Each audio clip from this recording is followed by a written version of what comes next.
Verdade, imparcialidade. Começa agora o programa A Hora da Verdade. Apresentação Carlos Frederico Gomes. Olá, amigo assinante, estamos iniciando mais um programa A Hora da Verdade na sua TV Mais, canal 15 da Multiplay e na sua Litoral TV, canal 5 da NET. Hoje eu queria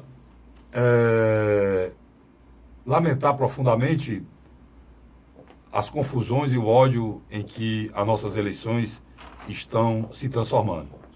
Aconteceu na eleição passada a divisão entre famílias, a briga entre famílias, as redes sociais exalando ódio, e esse ano a coisa é muito maior, porque a importância das redes sociais nessa campanha é 1000 vezes maior do que na campanha passada.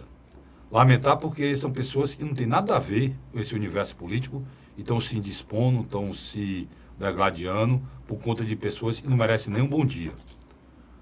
A reforma política que era para ter acontecido no Brasil não aconteceu. O processo eleitoral desse ano é muito parecido com o processo eleitoral dos anos anteriores. As figuras são as mesmas e a sujeira também é a mesma, muito maior. Por isso, eu lhe aconselho, amigo, aí há poucos dias da eleição, né?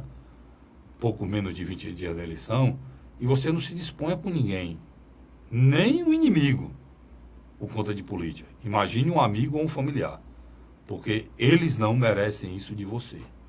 Ninguém merece isso de você. Busca a sua essência e não brigue por pessoas que não merecem nenhum um aperto de mão seu. É o conselho que eu lhe dou. E esse conselho a gente tem que dar para muita gente, né, mano? Eu acredito que sim, Eu acho que nós estamos chegando à reta final do primeiro turno. E já vai ficando um cenário bem definido, com 3 candidaturas competitivas. E eu queria dizer para vocês o seguinte: nesses últimos dias houve 3 pesquisas, a última agora do Ibope, tinha acontecido a do Pontual, né, Luiz? Anteriormente a da CNT, é? Não, saiu na segunda-feira do BGT Pactual. Do BGT, que é um banco, né? Um banco. E saiu da CNT. CNT, isso. MDA, também na própria segunda-feira. Terça-noite saiu do Ibope, Estadão, Globo. Pronto, Como a gente está gravando, a gente não vai pegar do Datafolha, que vai sair nessa quinta-feira agora, pela Rede Globo. Essas 3 pesquisas têm 2 mais ou menos semelhantes. A penúltima e a última. A primeira já é um pouco diferente. Mas vamos passar pela primeira, Luiz, aí. A gente analisa tudo no final. Sem dúvida. No BTG Pactual, nós temos a candidatura do Bolsonaro com 33, o Haddad pula de 8 para 16, tá certo? E, interessante, Ciro Gomes mantém ainda a segunda colocação. Ele literalmente, ele não cai e nem sobe, né? Ele fica... Permanece com os mesmos 16 pontos e o Haddad tem. Não, no caso aqui ele fica com 14. Ele fica empate na margem de erro. Na margem de erro, tá certo? Agora, já Geraldo Alckmin e Marina Silva é diferente. O Tucano caiu de 8 para 6 e Marina caiu de 8 para 5. Pronto. O que destoa essa pesquisa que o Luiz leu aqui, da próxima que a gente vai ver, é só o crescimento do Bolsonaro, mas nessa o crescimento foi meio exagerado. Não. Aí nós vamos para... No mesmo dia saiu na segunda-feira, CNT-MDA. Pronto.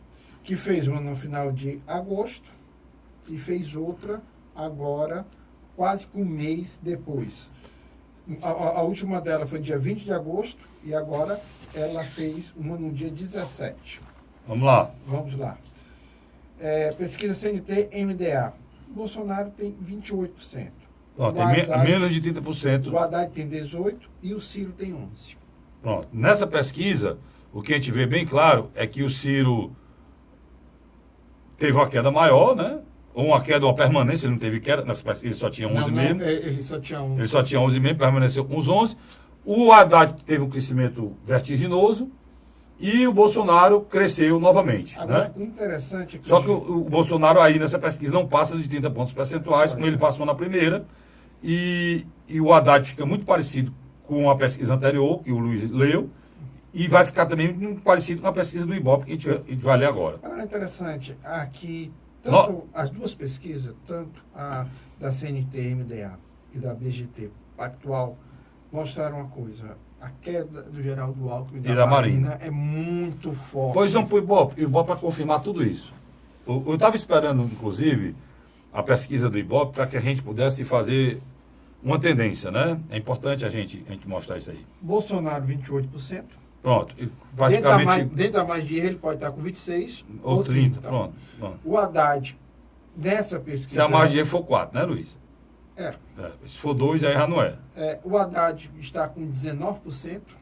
Parecido com os 18% da pesquisa anterior. O Ciro vai para 11%. Ele continua com 11%. Não vai, não. Continua com 11%. O mesmo 11% que ele tinha na pesquisa anterior do Ibope. O Alckmin e a Marina literalmente cai. Ou despencam, né? Pronto. Vamos analisar de um por um, Luiz, para não baldear a cabeça do nosso assinante.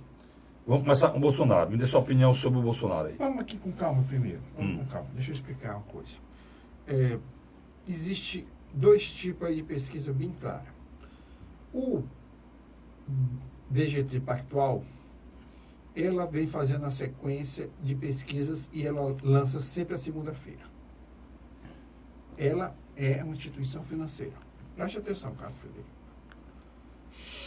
A coisa que eu prestei mais atenção foi isso, Luiz. E é uma instituição financeira que está fazendo pesquisa, coisa que não acontecia antes. A né? CNT-MDA é um grupo empresarial. Também sempre vai ser no início da semana, nos próximos dias.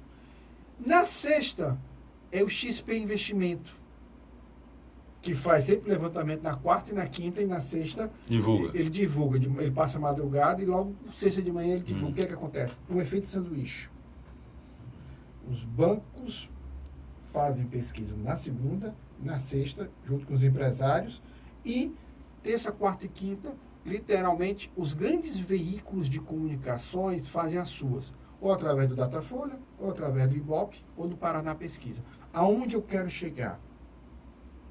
Os grupos financeiros, eles ditam literalmente as pesquisas das grandes redes de televisão de comunicação. Por quê? Porque não pode desvirtuar tanto uma da outra. Tanto que você começa a analisar e ver, o Ibope e o Datafolha são obrigados quase que seguir as que saem de segunda-feira, ou se faz uma no final de semana, já tem do XP Investimento. Mas existem distorções. Total. Né? Existem distorções. Distorções que a gente vê um crescimento exagerado de um, crescimento moderado do outro. Há o interesse do crescimento do Haddad. Olha, eu vou dizer claramente para vocês o seguinte, repetir o que eu disse aqui da outra vez, antes de começar a analisar a pesquisa. Nós não estamos querendo dizer, essas pesquisas que estão falando a verdade, eu estou mentindo. O que a gente precisa ter a consciência, isso que eu estou falando aqui é verdadeiro. O que a gente precisa ter a consciência, vou falar aqui tanto para a câmera aberta como para fechar aqui. O que a gente precisa ter consciência é que nesse período pesquisa tem o interesse de agradar a intenção de alguém. Caso ela leve a verdade, leva. No final do processo. É o processo de indução. Por quê? Por quê? Porque, Luiz? É muito claro. É bem simples a gente entender. Porque esses dados agora não podem ser aferidos. Quem é que afere pesquisa? É o eleitor, na urna.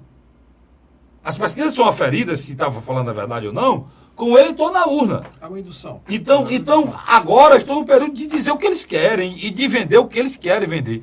Mas Cássio Tirica, aí é desonesto. É desonesto, porque você já viu empresa nesse país honesta? Eles estão fazendo pesquisa para ganhar dinheiro, cara. E eles podem ganhar o dinheiro normalmente com o valor que é uma pesquisa e pode ganhar um dinheiro a mais para potencializar alguém e diminuir alguém. Isso é um fato. Isso é um fato. Nós temos que... Isso é um fato, nós já vivenciamos, isso é um fato. É tanto um fato que eu estou falando que, Luiz, tem... Eu não sei, eu vou fazer esse levantamento. Quantos projetos tem na Câmara Federal e no Senado Federal que não foram aprovados proibindo pesquisas durante o período antes da eleição? Seria o correto. Seria o correto. Mas como nada certo nesse país é feito em relação à eleição, a gente vive essa bagunça que a gente vive. Dito isso, eu vou dizer o seguinte, mas eu vou continuar trabalhando com pesquisa. Porque eu não posso fugir, porque pesquisa é uma coisa séria, o trabalho científico. Infelizmente, no Brasil, é que é manipulado e usado da forma mais vagabunda que tem, mas é uma coisa séria. Né? Por exemplo, é uma coisa científica, né, Luiz? A gente precisa até lembrar isso. Para uma pessoa séria que dirige um instituto de pesquisa sério, seria espetacular se aparecesse alguém nesse país que se ele começasse a acertar tudo, mas não. Mas por que é também que isso acontece? Repetindo o que eu disse no programa passado. Porque o nosso eleitor é muito volátil. O nosso eleitor cultua a história do voto útil, que já o Luiz vai falar aqui. E o voto útil é o quê? É a tendência do eleitor ir para quem vai ganhar. Isso para as pesquisas, Luiz, é uma mão na roda. Se o eleitor vai para quem vai ganhar, então quem é que tem o poder de resolver a eleição? É você? Sou eu? É o meu amigo Vicente olhando ali para mim? Quem é que tem o poder de indução de dizer quem vai ganhar? Você sabe quem é o quinto poder desse país nas eleições? São os institutos de pesquisa, cara. Agora tem um sexto ajudando também, né? Que é os bancos e os empresários. Aí o Luiz matou agora. O instituto de pesquisa é quem diz quem vai ganhar. Os bancos é quem tem interesse. Quanto um banco pagaria por uma pesquisa dessa? O que é você sem se pedir, né? E eles abrindo. Porque vai ganhar. Publicamente. Vai ganhar quem? O cara do mercado. Quem é o cara do mercado? É o cara que faz com que o presidente vai fazer com que continue sendo transferido para eles 600 bilhões anuais. Vocês acham que 600 bilhões vale gastar $1 milhão? Ou $2 milhões? Para faturar 600 bilhões anuais? Pronto. Pra você entender o tamanho desse processo, para a gente não dar dando um de abestado, né, Luiz? Então, mas vamos lá. Essas três pesquisas, uma vez o Ciro disse que o presidente de um deles vendia até a mãe para ganhar dinheiro, né? Você se lembra? Não vou nem dizer para não ofender, mas o Ciro que disse, né? Então, deixa eu só continuar aqui, Luiz. O Brizola dizia que o Lula pisaria no pescoço da mãe para ser presidente. E o Ciro disse que o dono do Instituto de Pesquisa aí vendia até a mãe para invadir imagem de pesquisa. Luiz, deixa eu dizer aqui. O que deixa claro, vamos para o Bolsonaro, cara. O Bolsonaro deram a facada no Bolsonaro e amarraram ele num foguete, né? Porque depois dessa facada o Bolsonaro só cresce. Não parou de crescer, né? A chegar ao ponto que... Aí eu vou perguntar ao Luiz. Tem gente achando que ele pode ganhar já no primeiro turno. E é isso, Cacídica. Eu estou dizendo. Tem gente, pessoas ligadas ao Bolsonaro, sabe que o risco dele perder no segundo turno é real e estão querendo fazer um esforço para que o Bolsonaro ganhe logo no primeiro turno. Existe a possibilidade, Luiz? Há 15 dias das eleições, praticamente? É remoto, mas existe. Mas tu analisou, né, cara? Não, o que você falou... Tu analisou que é o seguinte, o cara só ganha no primeiro turno se ele tiver mais votos que todos os adversários somados. Mas se continua essa tendência da polarização entre ele e Fernando Haddad, induzido pelos institutos de pesquisa, a ida do voto útil, a decisão do eleitor que deveria ser no segundo turno, ela já acontece no primeiro. Vamos dar um exemplo. Na maioria das pesquisas que saíram, ele tem entre 26 e 33. Isso é calculado dentro do quê? Junto com aqueles eleitores que dizem que não vão votar em ninguém e que não irão sair de casa. Mas quando você coloca simplesmente o voto, tirando a abstenção, o voto nulo e branco, ele está perto de 40%. Não, Luiz. Nulo e branco, dá isso aí? Daí a abstenção dá, ele chega perto de 40%. Não, tudo bem. Eu só penso o seguinte, para ele passar os outros, teria que secar quase totalmente alguns. Não, eu concordo. Alguns teriam que ir para 1%, outro para 2%, outro não, teria... Você foi muito feliz na sua fala, porque quem está segurando a ida dessa eleição para o segundo turno é Ciro Gomes. O Ciro Gomes tem sido o fiel da balança nesse processo. Porque em todas as pesquisas, desculpa ele interromper. Pois não, mas pode continuar. Você vai dizer quase a mesma coisa que ele diz. Nós discutimos semana passada, por exemplo, João Moedo, Henrique Meirelles e Álvaro Dias, eles tinham entre 8% e 12%. Nessas últimas pesquisas, no máximo, os três juntos, dá de 5 a 7%. Eles tinham um 4, outro 3, outro 3. Como ele está dizendo, dava 12, dava 11. Agora 2, 3, 2. Então, 7 ou 6. 7 ou 6. Então... Todos caíram. Vamos lá. 2 subiram, todos caíram e um permaneceu sólido. O Ciro segundo turno. É o único cara que tem chance de ir para o segundo turno, além dos dois, e as pesquisas já os colocam lá. Exatamente. Pronto. É o único cara que tem. Então esse cara é o cara que talvez seja potencializado pelo centro, como o Luiz está dizendo. Já que nós começamos a falar nele, vamos continuar falando dele. Depois a gente fala do Haddad, né? Então, o Haddad subiu, o Bolsonaro já disse aqui, e tem até a chance de ganhar no primeiro turno, dependendo do movimento. É muito remoto, mas existe. É mais remoto, eu também, ainda bem que você disse isso. Para mim, Desde o início eu disse para mim é remoto. quase impossível, mas tem gente achando. E tudo bem, eu vou queimar minha língua aqui. Eu acho quase impossível ele ganhar no primeiro turno. Mas se ganhar, eu queimei minha língua, não tem problema não. Agora, o Ciro, ele estava em segundo. Primeiro ele tinha uma missão, passar a Marina. Passou. Né? Antes do Haddad chegar. Isso foi fundamental. Ele se colocou em segundo colocado. Ele ficou com uma segunda opção um bom tempo. Quando o Haddad foi concretizado, que o Haddad era Lula, que o Lula era Haddad, a propaganda é essa, o Haddad passou o Ciro. Né? Passou um pouquinho, igualou, passou um pouquinho, e agora se distanciou. Só que tem uma coisa, qual seria o natural? Se o Haddad tem votos no universo do Ciro, e o Ciro tem votos no universo do Haddad, o natural seria o quê? O Haddad subir e o Ciro cair. Ou não, Luiz? Não, você está certo. Cair. Só que essa queda não aconteceu, porque o Ciro cresceu em outros setores. Mesmo perdendo Ele perdeu no Nordeste. Se você olhar a pesquisa do Nordeste antes da concretização do apoio do Lula ao Haddad, do Ibope, se você olhar... O Ciro era o líder. O Ciro era o líder. Agora o Ciro não é mais líder, o líder é o Haddad. Mas o Ciro cresceu em outras regiões. Em outros segmentos. E se manteve com o percentual que ele tinha. Então o Ciro, no mínimo, nessa campanha, ele se solidificou como uma liderança. Independente de qualquer um. Ele é a terceira via. Isso, independente de qualquer um. Então, o Luiz agora fechou. O que é que o Ciro tem que se notabilizar agora? O Luiz, eu perguntar se eu estou certo no meu raciocínio. É ele se configurar como a terceira via do centro. Você tem a direita, representada pelo Jair Bolsonaro, as coisas vão ser resolvidas na bala. Você tem a esquerda que esqueceu o que fez de mal no país e só lembra o que é de bom, esquecendo o que fez de ruim. E você tem o centro do Ciro, que é o eleitor que nem acha que na bala se resolve, e não é tão saudosista ao ponto de achar que o que foi feito no tempo do Lula pode retornar.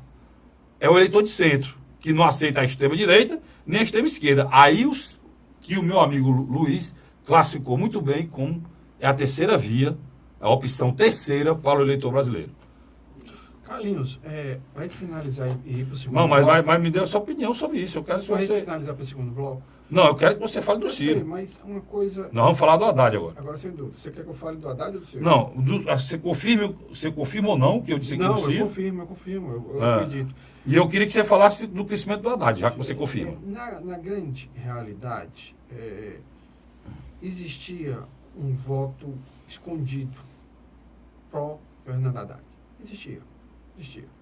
A maioria dos analistas políticos, principalmente da região sul e sudeste, que pregavam a morte do lulismo, infelizmente comprovaram que não é bem assim. Existe saudade, né, Luiz? Existe saudade. E é interessante, o que é que acontece?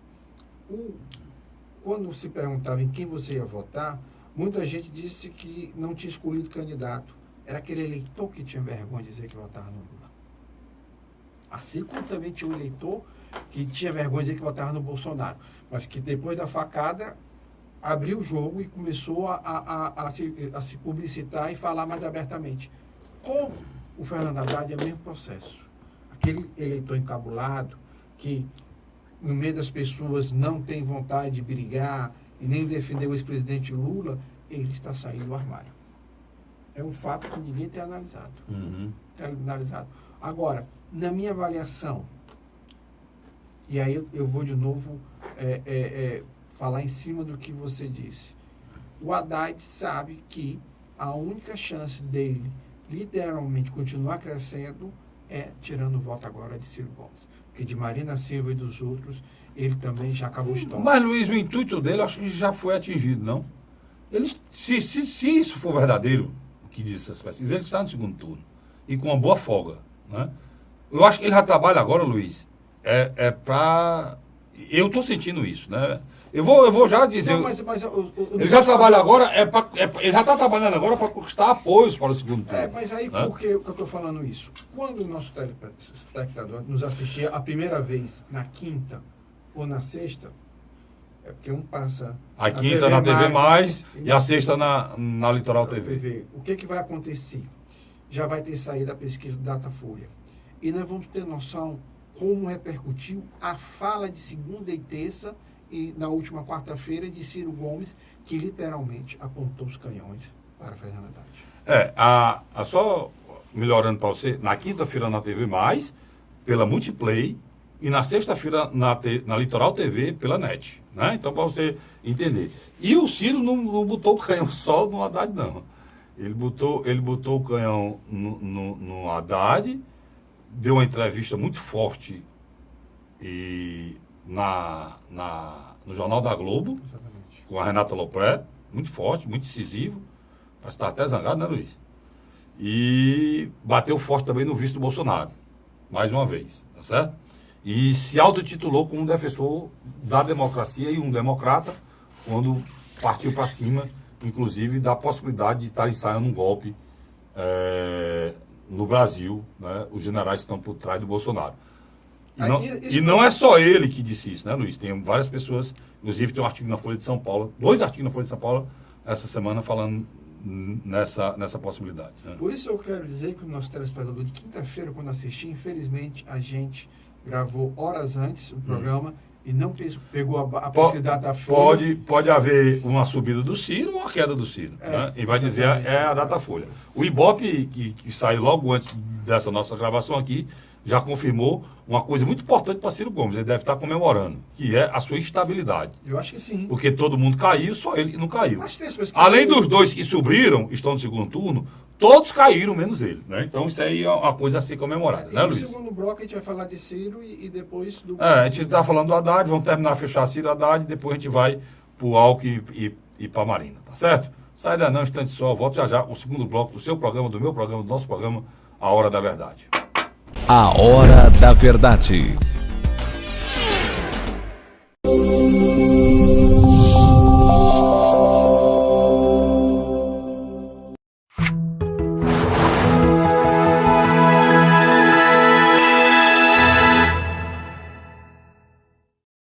A Hora da Verdade. Estamos de volta com o segundo bloco do seu programa, do meu programa, do nosso programa Hora da Verdade, na sua TV+, canal 15 da Multiplay, e na sua Litoral TV, canal 5 da NET. Luiz, como a gente estava falando na questão das pesquisas, cara, deixa eu lembrar uma coisa aqui. O Haddad já está no segundo turno, né? Então, ele está fazendo um movimento, Luiz, já em busca de apoio.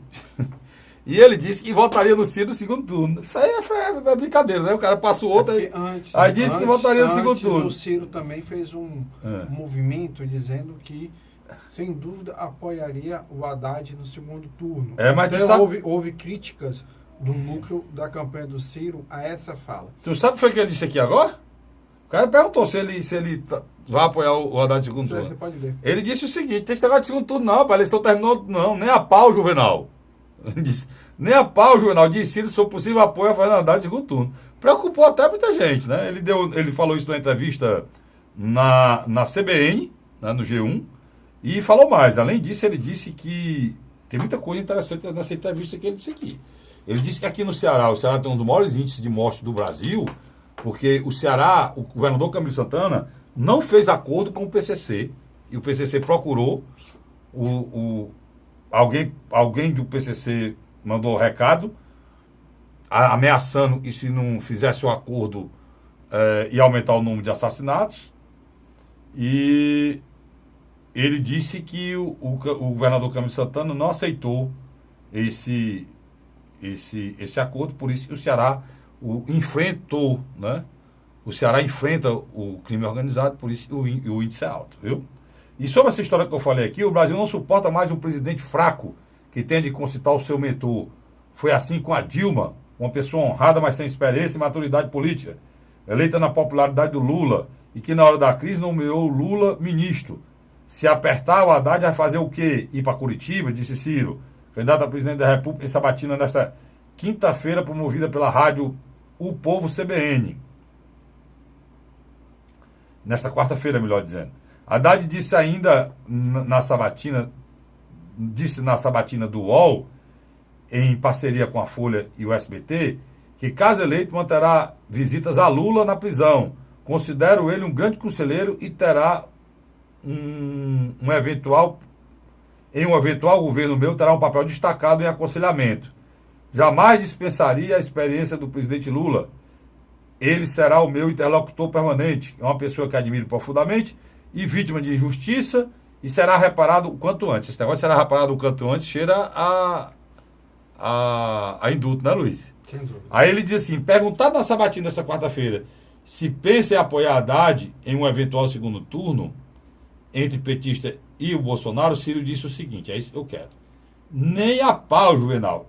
Eu ser vice dele, em nenhuma circunstância. O Haddad aceitou desenvolver um papel que eu considero que o diminui profundamente. Esse papel foi oferecido a mim. Esse é um fato real. O Lula, via Dilma Rousseff, via Roberto Requião, via Gleice Hoffmann, cercou por todos os lados para que eu aceitar ser o vice dele de Araque. E eu não aceitei. Então aqui ele está... Eu acho que se zangar, mas não tem saída não, né, Luiz? No final, se o Haddad for para o segundo turno, o Ciro não tem condição de apoiar o Bolsonaro. Mas há alguns componentes aí que estão pesando contra Ciro Gomes fazer uma aliança com Haddad no segundo turno. Primeiro, a movimentação do ex-presidente Lula, mesmo na cela, de não permitir que o PSB apoiasse Ciro Gomes. Porque os diretórios estaduais aprovaram. Quem não aprovou foi a Executiva Nacional boa lembrança sua. E o governador de São Paulo. Vamos lá. Boa lembrança, se o Lula não tivesse trabalhado, o Ciro praticamente hoje era imbatível no segundo E turno. com força no Nordeste. E com força no Nordeste. Vamos lá. Primeiro ponto, e você acabou falando o segundo ponto, que os governadores do PSB, que sem dúvida, os candidatos... Ele tinha melhorado em São Paulo, tinha melhorado no Nordeste, em Pernambuco era um bom colégio eleitoral. Paraíba, tinha outras estruturas. É. Vamos lá. O segundo ponto, na minha avaliação, a maneira em que os petistas, literalmente, toda oportunidade que tem, distratam Ciro Gomes. Verdade. Isso é um fato. Isso é um fato. Isso vai depender. Precisa, ele pode até apoiar. Vamos fazer uma análise mais clara para ele terminar a história do Ciro. O Ciro poderá até, porque o Ciro tem um problema local aqui no Ceará, que é o governador Camilo Santana, que é seu aliado, que é do PT. Mas eu quero lembrar, é importante a gente lembrar isso aqui, né, Luiz? Que a eleição no Ceará, tudo indica que se acaba dia 7 de outubro. No dia do meu aniversário. Não vai ter segundo turno. Aqui não tem segundo turno, né? A não ser que haja um hecatombe aí. As pesquisas dizem claramente que o percentual é loucura. Talvez, né? A segunda vaga do Senado que seja uma disputa à parte. Talvez. Há uma subida do Eduardo Girão. Não, tá entendendo? Há uma estabilidade do Eunício. E uma estabilidade do Eunício. E o Eduardo Girão vem crescendo aí nas pesquisas. Federico, se você então existe essa disputa. Só para não misturar o governo do Estado com... Eu só estou querendo dizer que estando resolvido a questão do Ceará, o Ciro pode ficar à vontade para tomar a decisão do segundo turno, né, Luiz? Se ele não for para o segundo turno. Nessa decisão, vai depender mais do Bolsonaro, a habilidade de ir em busca desse apoio, não? Sem dúvida. E eu acho que há similaridades de discurso no campo ético e moral entre Bolsonaro e Ciro Gomes. Luiz, a matriz econômica dos dois são diferentes, mas a matriz do discurso ético e moral são muito próximos, coisa que o Fernando Haddad não pode defender. Já está havendo uma mudança muito forte. A gente já falou do Ciro, já falamos do Haddad, vamos terminar o Haddad e vai dizer, está tendo uma mudança muito forte nos conceitos mais xiitas que o PT, depois do impeachment, desenvolveu. Né? O PT era um partido, era de esquerda indo para o centro, e economicamente ele estava quase um partido de direita. Tanto que tem uma fase do Lula que eu jamais esqueço, né? Que nunca na história desse país os bancos ganharam tanto dinheiro. Tu lembra aquela frase, né? Então... A teoria do golpe é um golpe. Pois é. Eu sei que é um golpe, porque a teoria do golpe é um golpe porque o Eunício Oliveira vota no Haddad. Declarou essa semana que foi o cara que mais trabalhou para fazer o impeachment da Dilma. Em Alagoas, quem que vota no... Em Alagoas, o agora honesto, virou honesto, né? Ele é o filho dele. O agora honesto ex-presidente do Senado, Renan Calheiros, gravou aí os dois, ele e o filho dele, numa carreata com o Haddad. É quase um deus o Haddad para eles, né?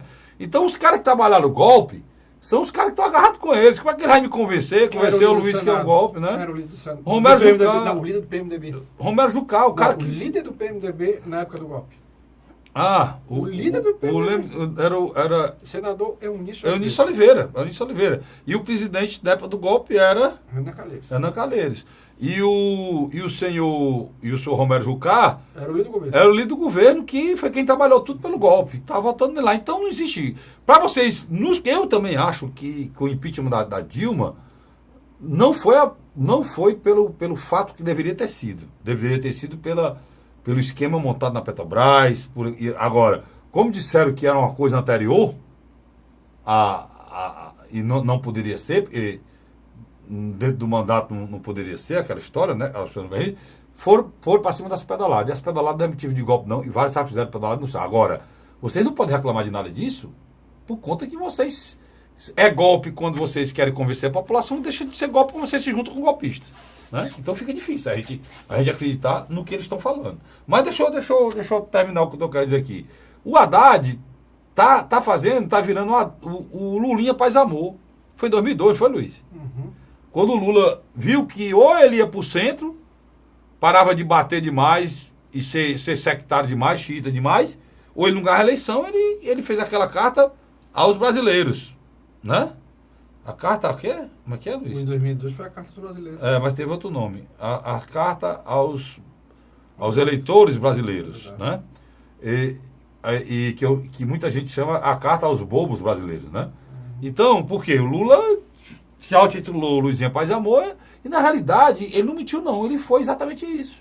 Os banqueiros ganharam dinheiro a rodo, as empreiteiras, você viu aí o resultado, as empreiteiras ganharam dinheiro aqui, fora do Brasil, em outros países, e por aí vai, foi dinheiro para todo canto. Foi um verdadeiro festival de irresponsabilidade. Empresários que de uma hora para outra parecia que tinham o toque de Midas, e na realidade não tinha. Não, o senhor Wesley e Joesley Batista tinham um açougue em Goiás. Eike Batista. Não, o Joesley Batista e o Wesley Batista. E o primo dele, né? O Eike Batista. Eles tinham um açougue em Goiás. E hoje tem uma das maiores... JBS. A JBS é uma das maiores companhias, vou chamar de companhia, uma das maiores empresas, é a maior empresa de transformação de carnes do mundo. Ela quebrou mais de 20 empresas americanas, Luiz, pra você ter ideia, com dinheiro público. E tem um processo nos Estados Unidos, né, envolvendo a Organização Mundial de Comércio, em cima desse dinheiro subsidiado que ela recebeu do BNDES. O próprio país. Viu? Então, já falamos sobre isso. Agora vamos para o Alckmin, Luiz. O Alckmin deu a mim e a você, a mim, porque eu fiz um artigo sobre isso, e você também concordou e fez um também, em relação ao Centrão, que o Alckmin festejou a vinda do Centrão, e com o Centrão e tudo ele só despenca. Não é, Luiz? Na grande realidade, o ex-governador Geraldo Alckmin, presidente nacional do PSDB e presidenciável, evaporou-se. No programa anterior, Luiz, a gente disse aqui que ele tinha encruado, você lembra? Que ele não saia do canto. Só que agora não, agora ele está desmanchando, ele tá caindo. Mas fruto de quê? Incoerência, corrupção, denúncias, mas principalmente um partido que está desgastado, muito mais desgastado até do que o PT. Né, Luiz? Você sabe qual foi a caso do Aécio, caso da merenda escolar em São Paulo, essa denúncia agora do Rodonel. Você sabe quem foi que acabou com ele agora? Pois não. E muitos analistas políticos não fizeram essa ligação, ou não tiveram interesse, Dilma Mendes. Quando Dilma Mendes soltou o Beto Richa, e o partido ficou em silêncio, na minha avaliação, ali foi um tiro em quem já estava morto. Porque ali era um momento em que o PSDB nacional e o próprio Geraldo Alckmin podiam reagir. Tinha o único cara no PSDB que tinha estatura moral para aparecer nessa eleição aí e está na situação melhor, era Tasso Ribeiro Gereissati. Mas o Tasso também cometeu erros estratégicos nos últimos anos. Cometeu, mas não mais do que o Alckmin. O Alckmin disse assim, eu não pude fazer nada, eu era contra participar do governo. Mentira, o cara era presidente do partido, cara. Não. O Geraldo Alckmin brigou com o Tasso quando o Tasso... A relação Geraldo Alckmin e o presidente Michel Temer, quando mesmo era governador, era muito de aproximação. E tem mais uma coisa, Luiz. o Tasso teve um problema com o Geraldo Alckmin por conta dessa aproximação do governo. Você se lembra, né? Não, tudo foi marcado ali para derrubar o Tasso, nesse aspecto. Mas eu estou dizendo que... E o Tasso deu uma declaração agora, inclusive foi usado até pelo Haddad Jornal Estadão. no Jornal Estadão, e foi usado na entrevista que ele deu à Globo atrasada, né? No Jornal Nacional. Ele usou a declaração do Tasso para dizer que o Tasso teria dito que o PSDB errou quando questionou a legitimidade da eleição da Dilma. O Tasso, quando sinaliza para Fernando Haddad, ele atinge dois adversários. Um interno, que é Geraldo Alckmin, e o externo, que é Ciro Gomes. A declaração dele ajudou até o Haddad. Então, a declaração dele, literalmente, cimentou a cova Geraldo Alckmin. Pois é. Eu não tenho dúvida. Aqui, a gente nos próximos 2 programas que E nós só- vamos e só- ter, que ainda falando sobre o primeiro turno, eu não tenho a menor dúvida. Só que eu vou afirmar que Geraldo Alckmin com Marina Silva não vão mais para lugar nenhum. Tá. E outra coisa, essa teoria de que um voto útil poderia vir para ele, Não, e ele acreditou na teoria e mudou a propaganda dele e saiu com a história dizendo que o Haddad vai ganhar a eleição se ele não for para o segundo turno no lugar do você sabe como Jair Bolsonaro. Você sabe como seria a grandeza hoje do Geraldo Alckmin se ele não quisesse renunciar, dissesse que iria apoiar Ciro Gomes? Seria a única maneira que ele teria para impedir que o PT chegasse ao segundo turno. Porque se o PT chegar ao segundo turno, é derrota em dobro para o PSDB. Mas hoje isso está praticamente já equacionado, né? As pesquisas dizem isso. Agora você disse uma coisa muito séria. O PSDB vai sair dessa eleição muito menor do que ele entrou. Né? Muito menor do que ele entrou. Né? O Ciro sai maior nessa eleição e o PDT sai muito mais forte nessa eleição. Mas o PSDB, se terminar assim, o Ciro ainda sai muito maior do que entrou nessa Mas eleição. para o Geraldo Alckmin não há outro caminho, porque... Mas a vaidade é muito grande, nem ele, nem a Marina. Essa possibilidade, Luiz, e vamos deixar aqui para discutir no último bloco. Mas só ele interromper. Ele não vai poder fazer muita coisa, não. O eleitor dele já está indo. Ele não está segurando o eleitor dele, nem o eleitor tradicional. Já foi boa parte, né? Já foi boa parte. Sabe o que vai acontecer? Ele está agora numa estratégia kamikaze, né? Ele está batendo forte no Jair Bolsonaro. Mas se ele apoiasse o Ciro, ele poderia transferir uma parte do eleitorado paulista que ele não deixaria cair de colo no colo do Fernando Haddad. Por quê? O eleitor paulista, querendo ou não, é barrista. Ele até não pode gostar do PT, mas ele sabe que o Fernando Haddad daria atenção especial ao seu estado natal. Não, o Fernando Haddad está fazendo várias negativas do que é o PT hoje. Ele já está indo para o lado mais intelectual dele, de filho de libanês, de classe média alta. O Fernando Henrique Cardoso, 94. Aí eles estão tentando costurar o que o Fernando Henrique pensou em fazer, Em 94. que era a união do PSDB com o PT. Exatamente. Né? Acho que tem que ir para terminar esse segundo bloco, né? Meu companheiro Vicente já está assinalando ali, que a gente tem que terminar o segundo bloco.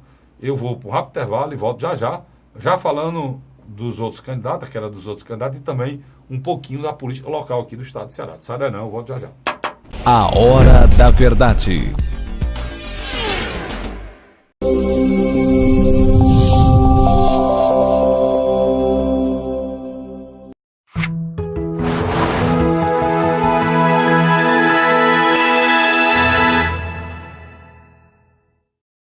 A Hora da Verdade. Estamos de volta com o terceiro e último bloco do seu programa, do meu programa, do nosso programa A Hora da Verdade, na sua TV Mais, canal 15 da Multiplay, e na sua Litoral TV, canal 5 da NET. Tá vendo aí, Luiz? Eu não esqueci mais. Nunca mais chamei de TV Litoral, só chamo agora Litoral TV. Muito natural, né? Isso aí é muito natural mesmo, porque quase sempre a palavra TV vem na frente. Aí na frente. Mas eu aprendi, cara. Tu disse que eu sou burro, mas nem tanto. Olha, deixa eu dizer uma coisa aqui. Vamos lá, o Luiz é uma mente espetacular, ungida de muita intelectualidade, inteligência. Graças à minha esposa Luísa de Marilac. Vai fazer média que hora dessa?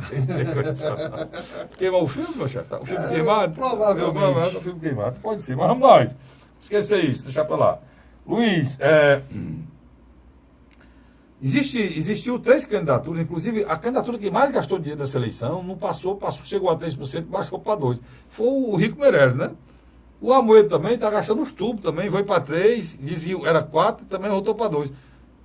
E a tendência, Luiz, qual é? É interessante.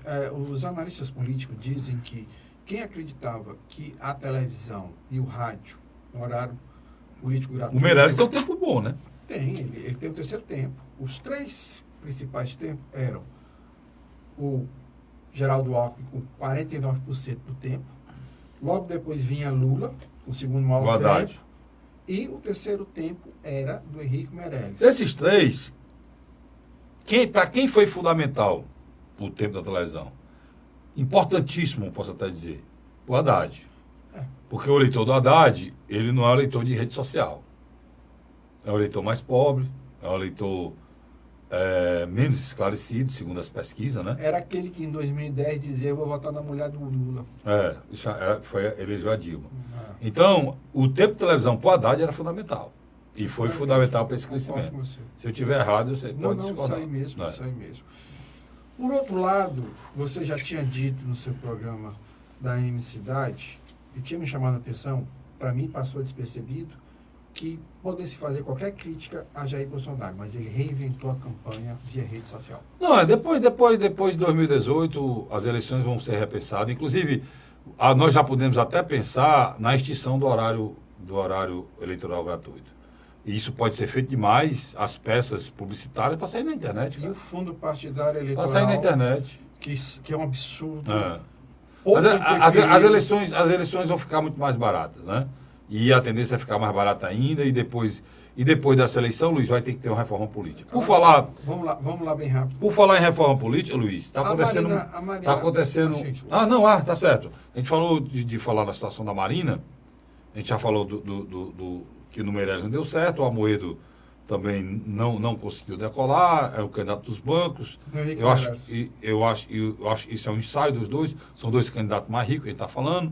Os outros nanicos ficaram por lá mesmo, o Boulos pensava que ia ter o crescimento no ovo, né, Luiz? Não, o Emael, acho que foi o Emael também, e o PSTU, aquela do PSTU também. A Vera Lúcia também não saiu do canto. Mas agora, a Vera Lúcia é interessante. Em alguns aspectos, o PSTU já saiu melhor do que o PSOL de Boulos. O PSOL, a cada eleição, ele vem se diminuindo. Você pega 2006, é Luiz Helena. Você pega em 2010, aquele ex-deputado paulista, agora me faltou a memória. Em 2014, a ex-deputada do Rio Federal do Rio Grande do Sul, filha do Tasso Genro. Luciana Genro. O Boulos, ladeira. Verdade. Ladeira. Se comparar a Luiz Olina com o Boulos... 12 anos depois, é ladeira. É ladeira. Verdade. Quer dizer, uma demonstração que o projeto do PSOL só se tornou uma pequena puxadinha do PT. Só isso.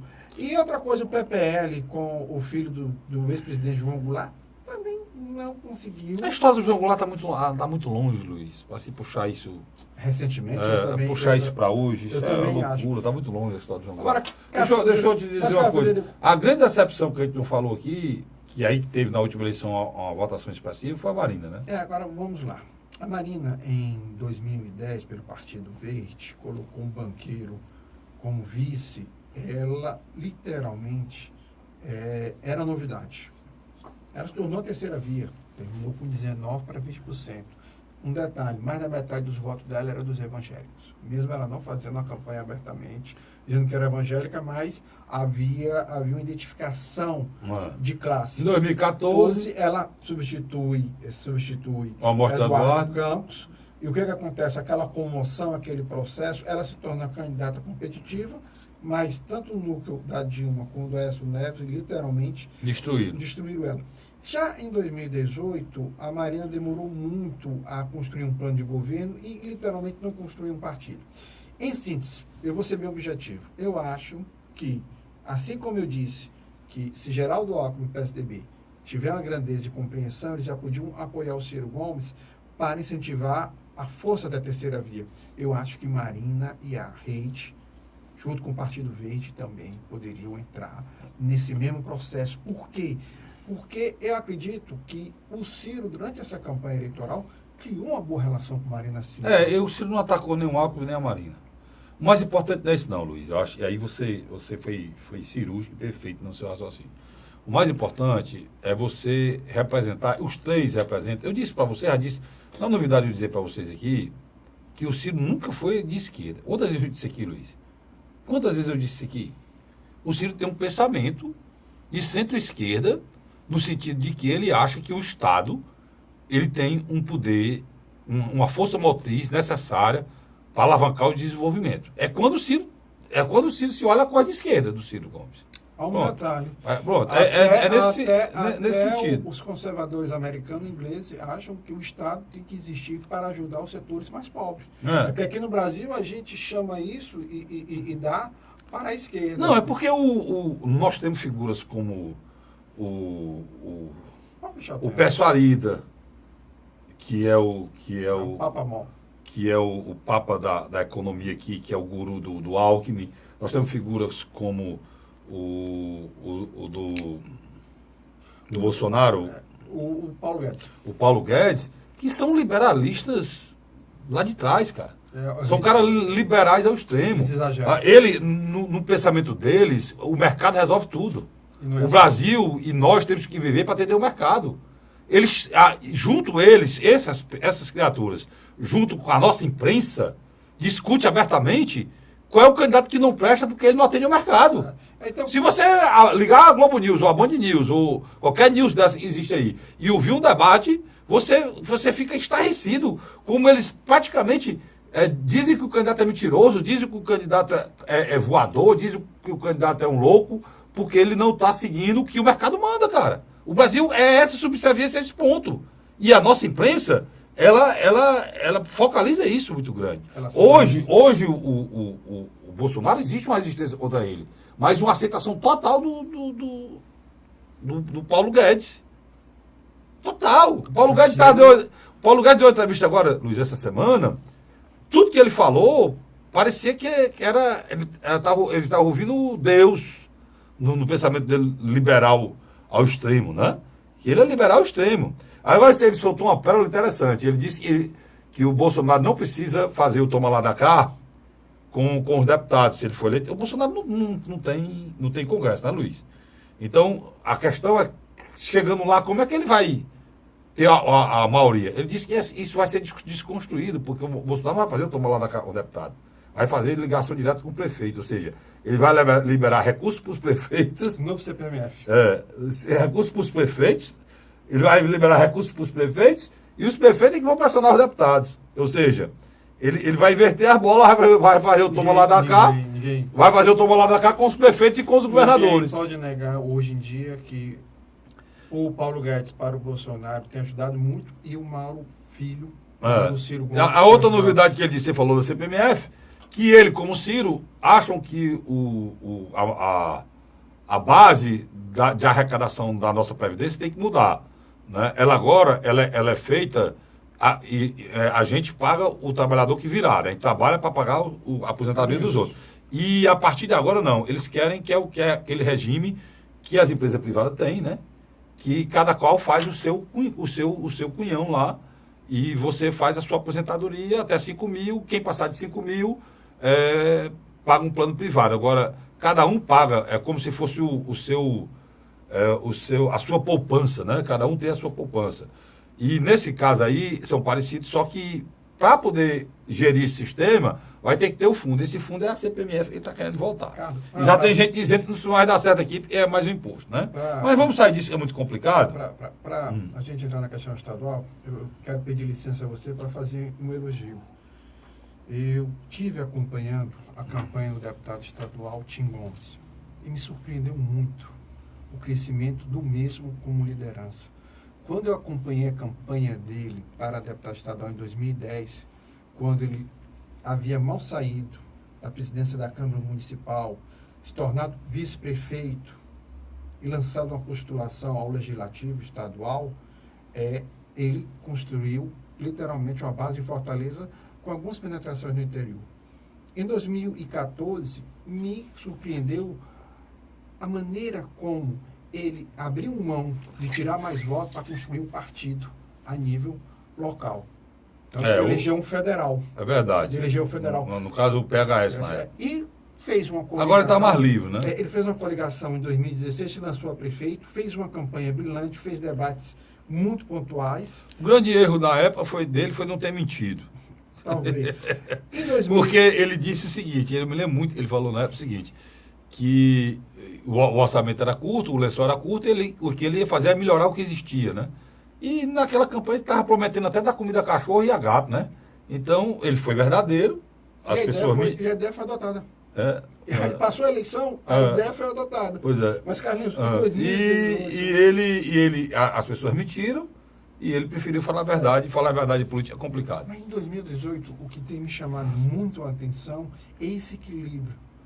Ele tem, tanto junto aos prefeitos, às lideranças no interior e da capital, ele tem feito um trabalho tão pedagógico que ele tem compreendido essa rejeição à classe política na rua e tem pegado seus auxiliares e tem conversado e dito, olha, a campanha do modelo antigo a gente tem que mudar. A gente tem que primeiro escutar o eleitor para depois, de alguma maneira, passar a nossa comunicação.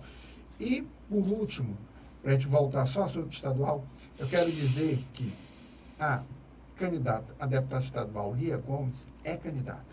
Ainda há um processo jurídico que está correndo. Pois é, o que o Luiz está falando é porque ela foi impugnada pelo TRE local. E a imprensa nacional... Ela foi impugnada pelo TRE local porque ela não fez o cadastramento da biometria em Caucaia, que ela vota em Caucaia.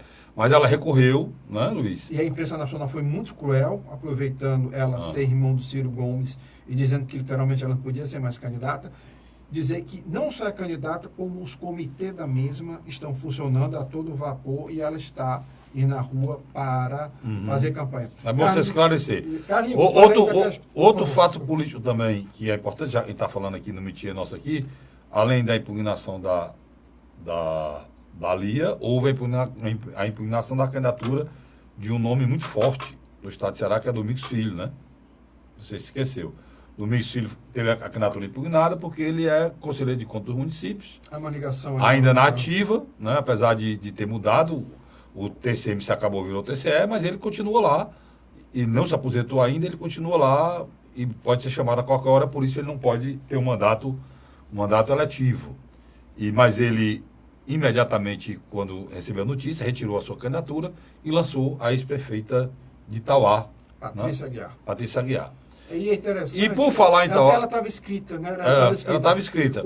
Porque ele já tinha essa dúvida. E por falar em Itauá, Luiz, Só interessante aqui, não. Ele era 55.555, ela é 55.333. Ele já tinha escrito ela. Tinha, pronto. Ela já tinha exatamente isso. Mas, por favor. Então, deixa eu só até... Por falar em Itauá está uma confusão grande. A Câmara Municipal cassou o prefeito de Itauá, o Carlos Whindersson, e o tribunal recorreram, foi bater na mão do Gilmar, e o Gilmar mandou reintegrar o prefeito enquanto ele não receber o trâmite da comissão processante que fez a intervenção lá em Itauá. E aconteceu uma coisa interessante essa semana. Só interromper, não. se possível. Ou não? O Gilmar ainda é membro do Tribunal Superior Eleitoral ou como membro do Supremo? Não, no Supremo Tribunal Federal. Ele não foi do Tribunal... Supremo Tribunal Federal. Foi decisão... E o Gilmar Mendes mandou essa espécie de consulta, e enquanto isso não terminar, o prefeito teria que ser reintegrado.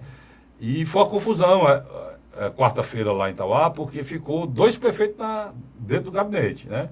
O vice-prefeito, que é anônimo o meu nome dele é Carlos Federico Citó Rego. Dia 12.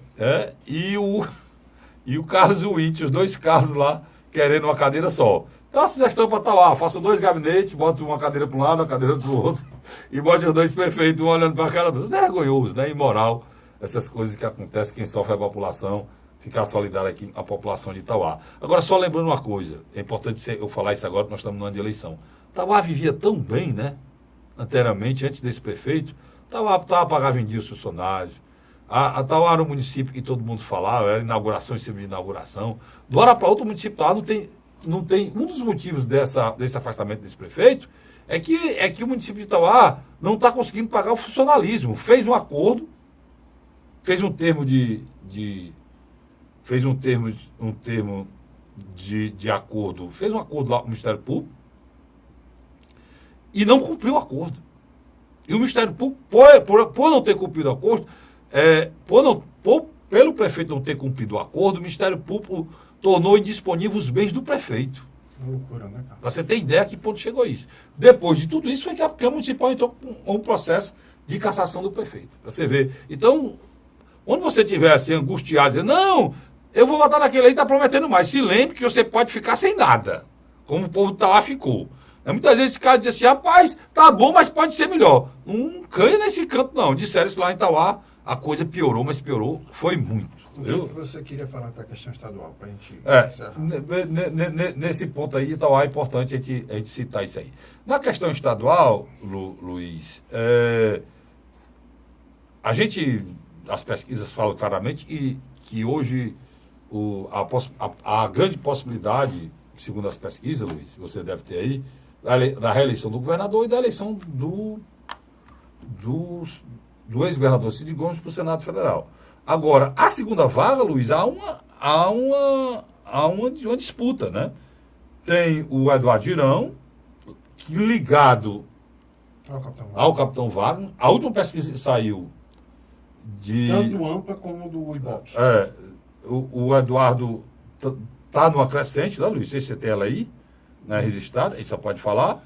E o Capitão Wagner, tudo indica, será o deputado federal mais votado do Ceará. Há também uma candidata que está se sobressaindo, que o tempo de traição é maior, que é a do PSDB, a Mayra, né? A Mayra tenta, sem dúvida, ela pontuar, né? Ela está tentando pontuar e sair um pouco do processo de paralisação da campanha. Você tem aí a pesquisa? Eu acho que da Ibope, né? Do Ibope, que eu acho que, como nós vamos ter uma sequência nos próximos dias, eu acho que do Ibope, que foi feito no dia 16 de agosto, Camilo Santana tinha 64%, tá certo? O general Teófilo ou Guilherme tem 4%, Ayrton Lopes, 2%, doutor Hélio Góes, 2%, tá certo?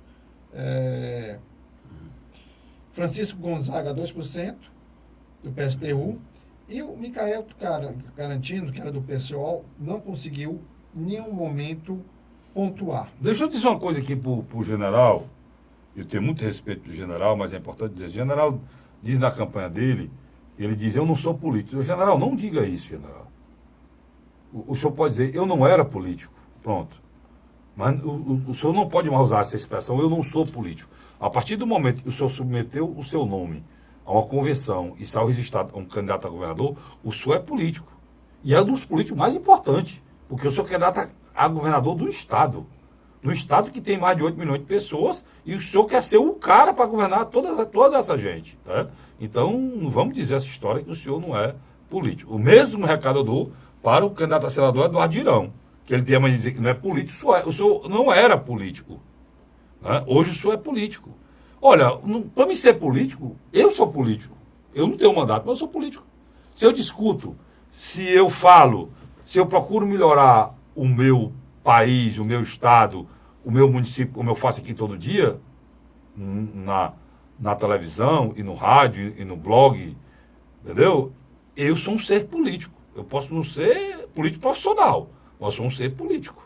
Tem umas coisas, né? Então, você dizer que não é político registrado a candidatura, bicho, é de lascar, né?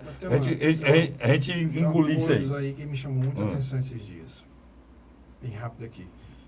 Roberto Pessoa, candidato a deputado federal, vice-prefeito de Maracanã.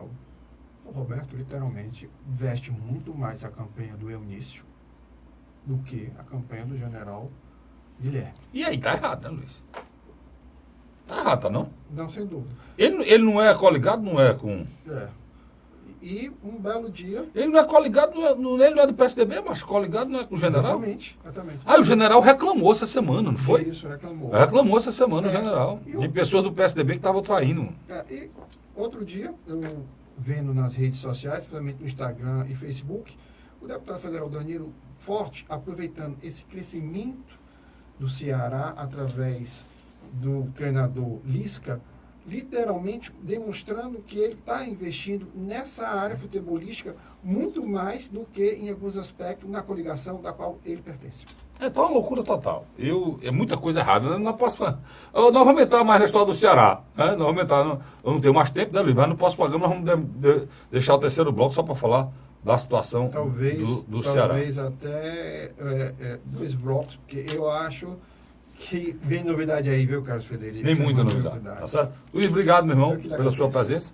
Quero agradecer a você, assinante, pelo carinho, pela audiência. E eu volto na próxima semana, se Deus nos permitir. Até lá.